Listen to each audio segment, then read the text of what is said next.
Hello every one, എൻ്റെ പേര് doctor Anjali. ഞാൻ കുട്ടികളുടെ ഡോക്ടറാണ്. എനിക്ക് തോന്നുന്നു ഇന്ത്യയിൽ ഏറ്റവും കൂടുതൽ പ്രമേഹ രോഗികളുള്ള സംസ്ഥാനം കേരളമാണ് അല്ലേ. നമ്മുടെ നാട്ടിൽ തന്നെ ഒരു 10 പേരെ എടുക്കുകയാണെങ്കിൽ അതിൽ മിക്കപ്പോഴും ഒരു 3-4 പേർക്കെങ്കിലും പ്രമേഹ രോഗം ഉണ്ടാവും. ഒരു പരിധിവരെ ഇതിന്റെ കാരണം എന്ന് പറയുന്നത് നമ്മുടെ ഭക്ഷണ രീതിയാണ് അല്ലേ. അതായത് അമിതമായിട്ട് അരിയാഹാരം കഴിക്കുന്ന ഓരോ ആളുകളാണ് നമ്മൾ മലയാളികൾ എന്ന് പറയുന്നത്. പിന്നെ അത് മാത്രമല്ല, നമുക്ക് എന്തെങ്കിലും ഫാമിലി ഹിസ്റ്ററി ഉണ്ടെങ്കിൽ, അതായത് നമ്മുടെ കുടുംബത്തിൽ ആർക്കെങ്കിലും പ്രമേഹ രോഗം ഉണ്ടെങ്കിൽ നമുക്കും പ്രമേഹം വരാനുള്ള സാധ്യത വളരെ കൂടുതലായിരിക്കും അല്ലേ. ഈ പ്രമേഹം വരാനായിട്ട് നമുക്ക് പ്രത്യേകിച്ച് ഒരു പ്രായത്തിന്റെ ഒന്നും ആവശ്യമില്ല. ചെറിയ കുട്ടികളിൽ വരെ ഇപ്പൊ പ്രമേഹം കണ്ടുവരാറുണ്ട്. ഞാൻ കണ്ടിട്ടുള്ള ഏറ്റവും പ്രായം കുറഞ്ഞൊരു പ്രമേഹ രോഗി എന്ന് പറയുന്ന 5 മാസം പ്രായമുള്ള ഒരു കുഞ്ഞാ. അപ്പൊ അത് മാത്രമല്ല, ഇതിന്റെ പ്രധാനപ്പെട്ട ഒരു പ്രശ്നം എന്ന് പറഞ്ഞാൽ നമ്മുടെ ശരീരത്തിന്റെ എല്ലാ അവയവങ്ങളെയും അഫക്ട് ചെയ്യുന്ന ഒരു രോഗമാണ് പ്രമേഹം എന്ന് പറയുന്നത്. എല്ലാ അവയവങ്ങളെയും പതിയെ പതിയെ ഇത് കാർന്നു തിന്നുകൊണ്ടിരിക്കും. അത് മാത്രമല്ല, ഭാവിയിൽ വളരെ സീരിയസ് ആയിട്ടുള്ള കോംപ്ലിക്കേഷൻസും ഈ പ്രമേഹം കൊണ്ട് ഉണ്ടാവാറുണ്ട്. പ്രമേഹ രോഗത്തിന്റെ ഒരു പ്രധാന പ്രശ്നം എന്താണെന്ന് പറഞ്ഞാൽ, പ്രമേഹം നമുക്ക് പെട്ടെന്നൊന്നും ഡയഗ്നോസ് ആവില്ല അല്ലെ. ചിലപ്പോൾ പലപ്പോഴും ആളുകൾ എന്ന് പറയുന്നത് അവർക്ക് പ്രമേഹം വളരെ പണ്ട് തുടങ്ങിയതായിരിക്കും, പക്ഷെ അറിയത്തില്ല. അവരൊരു 5-6 കൊല്ലം കഴിഞ്ഞിട്ട് എന്തെങ്കിലും ഇതിന്റെ റിലേറ്റഡ് ആയിട്ട് എന്തെങ്കിലും ഒരു കോംപ്ലിക്കേഷൻസ് വന്ന് ഡോക്ടറുടെയൊക്കെ അടുത്ത് ചെല്ലുമ്പോഴായിരിക്കും ഇവർക്ക് പ്രമേഹ രോഗം ഉണ്ടെന്ന് അറിഞ്ഞ് അത് ഡയഗ്നോസ് ചെയ്യുന്നത് തന്നെ. അപ്പോൾ പ്രമേഹ രോഗം നേരത്തെ കണ്ടുപിടിക്കുക എന്നുള്ളത് വളരെ പ്രധാനപ്പെട്ട ഒരു കാര്യമാണ്. പ്രത്യേകിച്ച് നമ്മുടെ കുടുംബത്തിൽ ആർക്കെങ്കിലും പ്രമേഹം ഉണ്ടെങ്കിൽ അത് കണ്ടുപിടിച്ച് പ്രമേഹത്തിലോട്ട് പോകാതെ, അതായത് പ്രീ ഡയബറ്റിക് സ്റ്റേജിൽ തന്നെ നമ്മളത് കണ്ടുപിടിച്ച് അതിന് വേണ്ട രീതിയിൽ നമ്മൾ ഫുഡിലാണെങ്കിലും അല്ലെങ്കിൽ ഷുഗറിന്റെ ലെവലിലൊക്കെ ആണെങ്കിലും നമ്മൾ കൺട്രോൾ ചെയ്ത് അത് പ്രമേഹ ഡയബറ്റിക് കണ്ടീഷനിലോട്ട് പോവാതെ ശ്രദ്ധിക്കേണ്ടത് വളരെ അത്യാവശ്യമാണ്. അപ്പൊ അങ്ങനെ ശ്രദ്ധിക്കണമെങ്കിൽ പ്രമേഹം തുടങ്ങാനുള്ള, അല്ലെങ്കിൽ നിങ്ങൾ പ്രീ ഡയബറ്റിക് ആണ് എന്നുള്ളതിന് ശരീരം കാണിച്ചു തരുന്ന ചില ലക്ഷണങ്ങളുണ്ട്. ആ ലക്ഷണങ്ങൾ എന്തൊക്കെയാണെന്ന് നമ്മൾ അറിഞ്ഞിരിക്കേണ്ടത് വളരെ ഇമ്പോർട്ടൻ്റ് ആണ്. ഇത് അറിഞ്ഞിരുന്നാൽ മാത്രമേ നമ്മളുടെ ശരീരത്തിൽ പ്രമേഹം ഉണ്ട്, അല്ലെങ്കിൽ നമ്മളുടെ ശരീരം ഇൻസുലിൻ റെസിസ്റ്റൻസ് ആവുന്നുണ്ട് എന്ന് മനസ്സിലാക്കി ഫ്യൂച്ചറിൽ നമുക്ക് പ്രമേഹം വരാതെ നമുക്ക് ശ്രദ്ധിക്കാൻ സാധിക്കുകയുള്ളൂ. അപ്പോൾ പ്രമേഹ രോഗത്തിന്റെ ഏറ്റവും ആദ്യം നമ്മുടെ ശരീരം കാണിക്കുന്ന ചില ലക്ഷണങ്ങളെ കുറിച്ചിട്ടാണ് ഇന്ന് നമ്മൾ ചർച്ച ചെയ്യുന്നത്.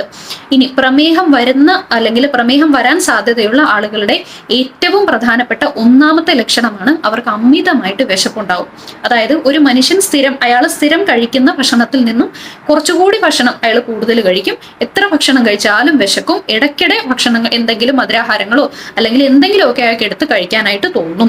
പിന്നെ അങ്ങനെയുള്ളവർക്ക് എപ്പോഴും കോൺസ്റ്റിപ്പേഷൻ ഉണ്ടാവും, എപ്പോഴും അസിഡിറ്റി, ഗ്യാസ്ട്രൈറ്റിസ് ഉണ്ടാവും. പ്രമേഹം ഗ്യാസ്ട്രോപാരസിസ് എന്ന് പറയുന്ന ഒരു കണ്ടീഷൻ ഉണ്ടാക്കുന്നത് കൊണ്ടാണ്. അതായത് നമ്മുടെ ഗട്ടിന്റെ മൂവ്മെന്റ് ഉണ്ടല്ലോ, കുടലുകളിലൂടെ നമ്മുടെ ഭക്ഷണം പോകുന്ന ആ ഒരു മൂവ്മെന്റ് കുറഞ്ഞു വരുന്നത് കൊണ്ട് അവർക്ക് ആമാശയ സംബന്ധമായിട്ടുള്ള അസിഡിറ്റി റിലേറ്റഡ് ആയിട്ടുള്ള പ്രശ്നങ്ങൾ എപ്പോഴും ഉണ്ടാവാം.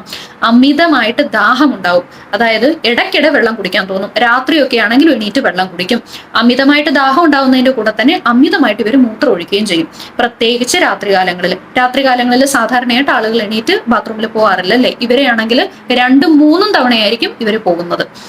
അവർക്ക് മൂത്രം അവർക്ക് കൺട്രോൾ ചെയ്യാൻ പറ്റത്തില്ല. അവർക്ക് കൺട്രോൾ ചെയ്ത് നിർത്താൻ പറ്റത്തില്ല. പെട്ടെന്ന് തന്നെ ബാത്റൂമിൽ പോകണം എന്ന് തോന്നും. പിന്നെ എപ്പോഴും ക്ഷീണമായിരിക്കും. ചെറിയ ചെറിയ ജോലികൾ ചെയ്താൽ മതി, അതിൽ തന്നെ നമുക്കൊന്ന് ശ്രദ്ധിക്കാൻ പറ്റാതെ വരിക, കോൺസെൻട്രേഷൻ ശരിയായിട്ട് കിട്ടാതെ വരിക, എപ്പോഴും എവിടെയെങ്കിലുമൊക്കെ കിടക്കണമെന്ന് തോന്നുക, എപ്പോഴും ശരീരത്തിന് ഒരു ഫാറ്റിഗ്നെസ്, ഒരു ക്ഷീണം ഫീൽ ചെയ്യുക. ഇങ്ങനെയുള്ള കണ്ടീഷൻസ് നിങ്ങൾക്കുണ്ടെങ്കിൽ നിങ്ങൾ ഇടയ്ക്കിടെ പോയിട്ട് ഷുഗർ ലെവൽ ഒന്ന് ചെക്ക് ചെയ്യുന്നത് നല്ലതായിരിക്കും.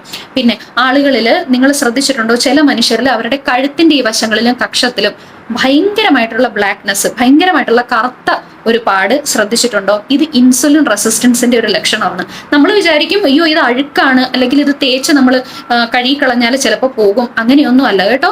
നമ്മളുടെ ശരീരത്തിൽ ഷുഗറിന്റെ ലെവൽ കൺട്രോൾ ചെയ്യാനായിട്ട് ഇൻസുലിൻ എന്ന് പറയുന്ന ഒരു ഹോർമോണിന്റെ ആവശ്യമുണ്ട്.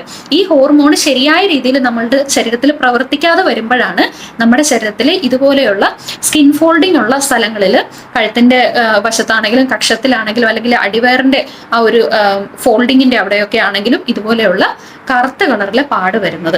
അപ്പോൾ ഇങ്ങനെ ഒരു പരിപരിപ്പോട് കൂടിയുള്ള കറുത്ത പാടുകൾ നിങ്ങളുടെ ശരീരത്തുണ്ടെങ്കിലും നിങ്ങൾ പോയിട്ട് ഇടയ്ക്കിടെ ഷുഗർ ഒന്ന് മോണിറ്റർ ചെയ്യണം. അത് മാത്രമല്ല, എപ്പോഴും അവരുടെ സ്കിന്ന് ഭയങ്കര ഡ്രൈ ആയിരിക്കും, സ്കെയിലി ആയിരിക്കും. ഇങ്ങനെ ഇത്രയും ഡ്രൈനെസ് ഉള്ളത് കൊണ്ട് ഭയങ്കരമായിട്ട് ഇവർക്ക് ചൊറിച്ചിൽ വരും സ്കിന്നിന്. കാലിനൊക്കെ ആണെങ്കിലും ഇടയ്ക്കിടയ്ക്ക് തരിതരിപ്പ് പരിപരിപ്പ് ഉണ്ടാവും, പിന്നെ കാലിന്റെ തരിപ്പുണ്ടാവും, കാലിന് ഇടയ്ക്കിടെ വേദന വരും, ഏതെങ്കിലും ശരീരഭാഗത്ത് ചെറിയ മുറിവുകളോ പൊട്ടോ അങ്ങനെ എന്തെങ്കിലും ഉണ്ടെങ്കിൽ ആ മുറിവുകളൊക്കെ ഉണങ്ങാനായിട്ട് ഇവർക്ക് ഒരുപാട് സമയം എടുക്കും, ചിലപ്പോൾ അത് പഴുക്കുക വരെ ചെയ്യാം. അപ്പോൾ മുറിവ് ഉണങ്ങാനായിട്ട് ഒരുപാട് സമയം എടുക്കുന്നുണ്ട്. സാധാരണ ഒരു മുറിവ് ഉണങ്ങുന്നതിനേക്കാളും കൂടുതൽ സമയം നിങ്ങളുടെ ശരീരത്തിൽ മുറിവ് ഉണങ്ങാനായിട്ട് എടുക്കുന്നുണ്ടെങ്കിലും നിങ്ങൾ പോയി ഒന്ന് ഷുഗർ ലെവൽ ചെക്ക് ചെയ്ത് നോക്കണം. പ്രത്യേകിച്ച് നിങ്ങളുടെ ശരീരത്തിലെ HbA1c ഒന്ന് പോയിട്ട് ചെക്ക് ചെയ്ത് നോക്കണം, അത് നോർമൽ ആണോ എന്ന് ഇടയ്ക്കിടെ ഒന്ന് പോയിട്ട് മോണിറ്റർ ചെയ്യണം. പിന്നെ കുറച്ച് അധികം ഒരു 2-3 വർഷങ്ങളൊക്കെ കഴിഞ്ഞ് ഷുഗർ തുടങ്ങി 2-3 വർഷങ്ങളൊക്കെ കഴിഞ്ഞവരാണെങ്കിൽ പതിയെ ഇവരുടെ കണ്ണിന്റെ കാഴ്ച ശക്തിക്ക് ചെറിയ കുറവുണ്ടാകും.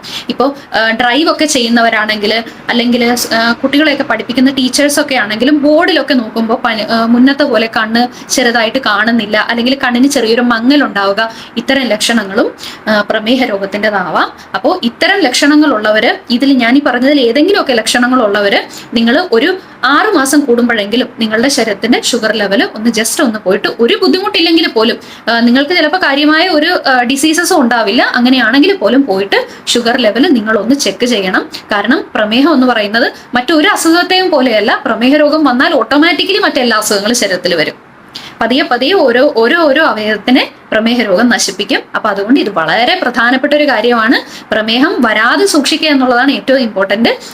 നമ്മളുടെ ആഹാര രീതികൾ കൺട്രോൾ ചെയ്തുകൊണ്ട് തന്നെ ആ ഒരു രോഗത്തിനെ നമുക്ക് വരാതെ നോക്കാം. അപ്പൊ അതിനായിട്ട് ഈ കാര്യങ്ങൾ നിങ്ങൾ അറിഞ്ഞിരിക്കണം.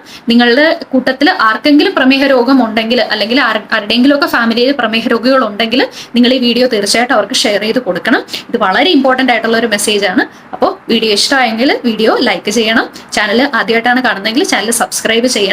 നിങ്ങൾക്ക് എന്തെങ്കിലും ഇത് റിലേറ്റഡ് ആയിട്ടുള്ള ഡൗട്ട്സ് ഉണ്ടെങ്കിൽ നിങ്ങൾ കമന്റ് ചെയ്യണം. അപ്പോൾ മെഡിക്കലി റിലേറ്റഡ് ആയിട്ടുള്ള വളരെ ഇമ്പോർട്ടന്റ് ആയിട്ടുള്ള മറ്റൊരു വീഡിയോ ആയിട്ട് വീണ്ടും കാണാം. അതുവരേക്കും ബൈ.